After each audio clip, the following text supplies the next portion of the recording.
ஸ்ரீமதே ராமானுஜாய நமஹ. முதல் பாசுரத்தில் ஆண்டாள் அந்த நாளை கொண்டாடுகிறாள், மார்கழி மாதம் வாய்த்ததே என்று. இரண்டாவது பாசுரத்தில் மார்கழி நோன்பு நோற்பதற்கு என்னென்ன செய்ய வேண்டும், என்னென்ன செய்யக்கூடாது என்று பட்டியலிடுகிறாள்.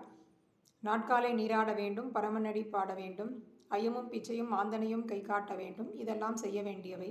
நெய்யுண்ணோம், பாலுண்ணோம், மையிட்டெழுதோம், மலரிட்டு நாமுடியோம், செய்யாதன செய்யோம், இதெல்லாம் செய்யத்தகாதவை. மூன்றாவது பாசுரத்தில் மார்கழி நோன்பிற்கு பலமாய் நாட்டாருக்கெல்லாம் நீங்காத செல்வம் நிறைந்திருக்கும் என்று கூறுகிறாள். நான்காவது பாசுரத்தில் வருண பகவான் தொண்டு புரிவதற்காக வருகிறார். நன்றாக மழை பெய்ய வேண்டும் என்று அவருக்கு ஆணையிடுகிறாள். இன்றைய பாசுரம் பிறந்தது எதற்காக? ஒருத்திக்கு ஒரு சந்தேகம் வந்தது. இன்னொருத்தி நன்றாக விஷயம் தெரிந்தவள். ஒருத்தி கேட்கிறாள், வசிஷ்டர் ராமனின் பட்டாபிஷேகத்தை ஆரம்பித்து வைத்தார், நாளை குறித்தார். ஆனால் பட்டாபிஷேகம் நடக்கவில்லையே. வசிஷ்டர் போன்றவர்களுக்கே இது போன்ற தடங்கள் ஏற்படும் பொழுது நம் போன்றவர்களுக்கு மார்கழி நோன்பு எந்த தடங்களும் இல்லாமல் நிறைவேறுமா என்கிறாள். அதற்கு இன்னொருத்தி கூறுகிறாள், வசிஷ்டர் தான் ஒரு பிரம்மரிஷி என்னும் செருக்கோடு நாளை குறித்தார். ஆனால் நம் போன்றவர்களுக்கு துளியும் அகங்காரம் இல்லை. கண்ணனின் திருவடிகளே எல்லாம் என்று சரணம் புகுந்து இருப்பவர்கள். நம் காரியத்தை நடத்தி கொடுக்க வேண்டியவர் அவர்தானே. கண்ணன் கீதையில் கூறுகிறார், என்னை நம்பி என் பயனுக்காக ஒரு நல்ல காரியத்தை ஒருவன் ஆரம்பித்தான் என்றால் அந்த காரியத்தை முடித்து கொடுக்க வேண்டிய பொறுப்பு என்னுடையது என்கிறார்.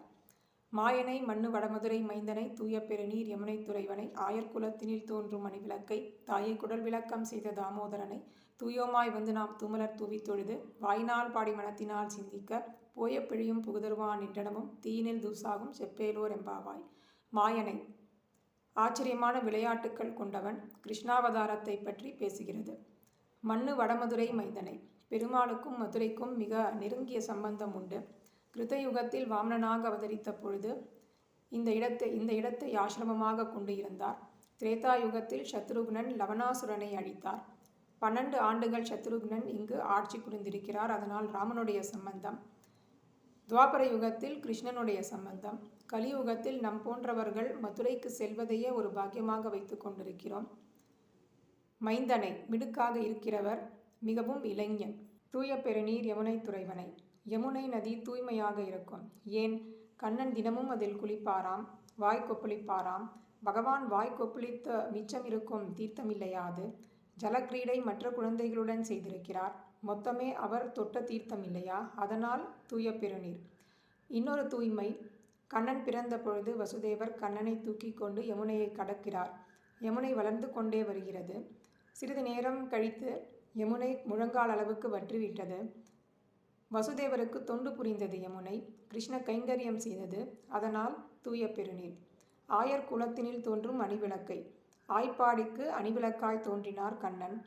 சூரியன் கிழக்கே உதித்தாலும் ஒளி எல்லா புறத்திலும் வீசும். அதே போன்று தேவகியின் வயிற்றில் பிறந்தாலும் ஆய்ப்பாடியில் ஒளி வீசிற்று. தாயை குடல் விளக்கம் செய்த தாமோதரனை பெற்ற வயிற்றுக்கு பெருமை தேடி தந்தார் கண்ணன். ராமன் பிறந்தார், கௌசல்யா சுப்ரஜா ராமபூர்வா சந்தியா பிரவர்த்ததே என்று கௌசல்யா என்னமாக ராமனை பெற்றிருக்கிறாள் என்றார். அதே போன்று இந்த கண்ணனை பெற்றவள் என்ன நோன்பு செய்திருக்க வேண்டும் என்று எல்லாரும் கொண்டாடுகிறார்கள். தாமோதரன் வெண்ணையை திருடிவிட்டார் கண்ணன், அகப்பட்டு கொண்டார். யசோதை கயிறால் கட்டிவிடுகிறாள். எல்லாரையும் கர்மங்களால் கட்டி வைத்திருக்கும் கண்ணன் தானே தாம்பு கயிறால் கட்டுப்பட்டது மாயம் அல்லவா? பாட்டு ஆரம்பிக்கும் பொழுது மாயன் என்கிறாள், இப்பொழுது தாமோதரன் என்கிறாள். தூமலர் தூவி தொழுது, கையினால் புஷ்பார்ச்சனம் செய்ய வேண்டும், வாயினால் பாட வேண்டும், மனத்தினால் நினைக்க வேண்டும். மனம், மொழி, மெய் ஆகிய 3னாலும் பகவானை ஆசிரிக்க வேண்டும். வராகப் பெருமான் பூமி தேவிக்கு உபதேசித்ததை ஆண்டாளாக பிறந்து சொன்ன அர்த்தங்கள் இதுதான். போய பிழியும் புகுதருவான் நின்றனவும் தீயினில் தூசாகும். இதுவரை செய்த பாவங்கள் எல்லாம் தீயிலிட்ட பஞ்சு போல் அழிந்துவிடும். இனிமேல் தெரியாமல் செய்யும் பாவங்கள் எல்லாம் தாமரை இலையில் தண்ணீரை போல விலகிவிடும். இதற்கு நாம் செய்ய வேண்டியது, தாமோதரன் என்ற நாமத்தை சொல்லுங்கள், மாயன் என்ற நாமத்தை சொல்லுங்கள், பத்மநாபன், பரமன், உத்தமன், நாராயணன் என்ற நாமங்களை சொல்வீர்களானால் எந்த பாப்பமும் அண்டாது. இத்துடன் 5வது பாசுரம் முற்று பெறுகிறது. முதல் 5 பாசுரங்களும் முன்னுரை. அடுத்த 10 பாடல்களாலே ஆண்டாள் 10 பெண்களை எழுப்புகிறாள். எல்லாருமாக சேர்ந்து யமுனையில் நீராட செல்கிறார்கள். ஆண்டாள் திருவடிகளே சரணம்.